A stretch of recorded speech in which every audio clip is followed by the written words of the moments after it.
Last summer, the entire BDSP NU tier could have completely collapsed, but it was thankfully saved from huge amounts of Pokemon that were clearly far too strong for the tier dropping down.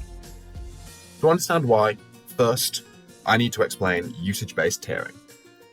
So usage-based tiering means that Pokemon are tiered according to the frequency of their usage in ladder matches above a certain ELO threshold.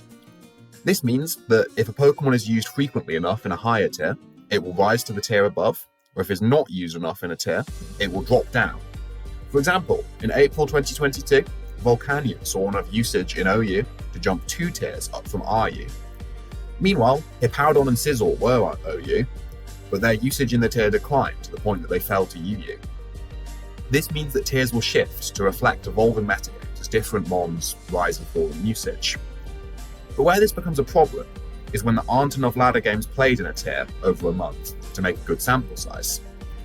This is never a problem in OU, which often reaches over 1 million games played per month, but toward the end of Gen 8, interest in the BDSP lower tier ladders sharply declined.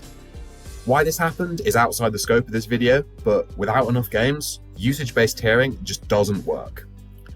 If only a few people are playing, they can just happen to not use Pokemon that absolutely do deserve to be in the tier.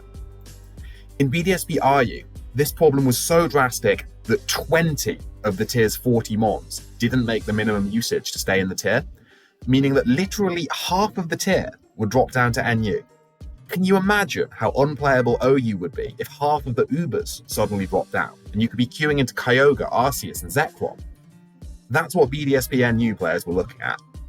BDSP PU would have been similarly hit, as with only 59 games of NU across the month, some of the best mons in NU were going to drop a tier below where they were already dominating.